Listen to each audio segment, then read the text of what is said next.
The Mississippi River is laden with the burdens of a nation. Wide at St. Louis, where I grew up, the river in my memory flows brown and heavy and slow, seemingly lazy but always busy with barges and tugs, always working like my father, always traveling, always awesome and intimidating. I've watched this river since I was small, too young to realize that the burdens the Mississippi carries are more than barges loaded with grain and coal, that the river carries as well sins and salvation, dreams and adventure and destiny. As a child, I feared this river and respected it more than I feared God. As an adult now, I fear it even more. I used to have nightmares filled with screams whenever I knew my family planned some excursion across the river, and I would have to go along. That old Veterans Bridge seemed so weak and rickety. My imagination constructed a dilapidated and shaky span of old wooden slats, rotted and narrow and weak with no concrete support anywhere. The iron girders that held the poor thing up were ancient and rusty, orange and bumpy with oxidation where they should have been shiny and black. The bridge wavered in the wind and was ready to collapse as the car with my family in it approached. And then we would plunge through the air after crashing the brittle wooden guardrail, and we would dive toward the river.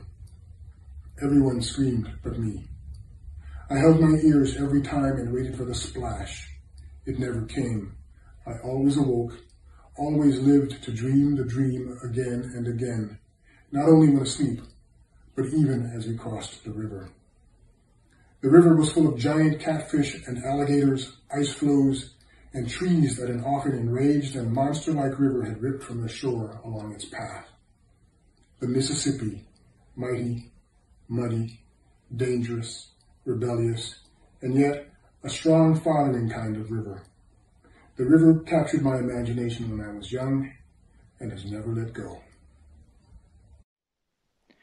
Le Mississippi est accablé des fardeaux de la nation. Large à Saint-Louis où j'ai grandi, le fleuve coule dans ma mémoire, brun et lourd et lent, oisif en apparence, mais toujours occupé par des barges et des remorqueurs, toujours au travail, comme mon père, toujours en mouvement, terrible et intimidant. Tout petit déjà, je regardais le fleuve, trop jeune pour comprendre que les barges chargées de céréales et de charbon ne sont pas le seul fardeau du Mississippi, qu'il charrie aussi péché et rédemption, rêve, aventure et destin. Enfant, je craignais le fleuve et le respectais plus que je ne craignais Dieu. Adulte, je le crains davantage encore. À chaque fois que ma famille projetait une excursion sur l'autre rive et que je devais en être, je faisais des cauchemars pleins de cris. Ce vieux Veterans Bridge paraissait si précaire et branlant. Mon imagination fabriquait une passerelle délabrée et chancelante aux vieilles lattes en bois, étroites, pourries et fragiles, sans le moindre support de béton pour l'étayer. La misérable construction tenait par des poutrelles métalliques anciennes et rouillées, bosselées et corrodées par l'oxydation, alors qu'elles auraient dû être brillantes et noires. Le pont oscillait dans le vent, prêt à s'effondrer à l'approche de la voiture qui nous emmenait ma famille et moi, puis nous plongions dans le vide après avoir fracassé la frêle rambarde en bois et nous piquions vers le fleuve. Tout le monde criait, sauf moi. Je me bouchais les oreilles et j'attendais le plouf. Il n'est jamais venu. Je me suis toujours réveillé, toujours en vie pour rêver ce rêve encore et encore, dans mon sommeil, mais aussi quand nous traversions le fleuve.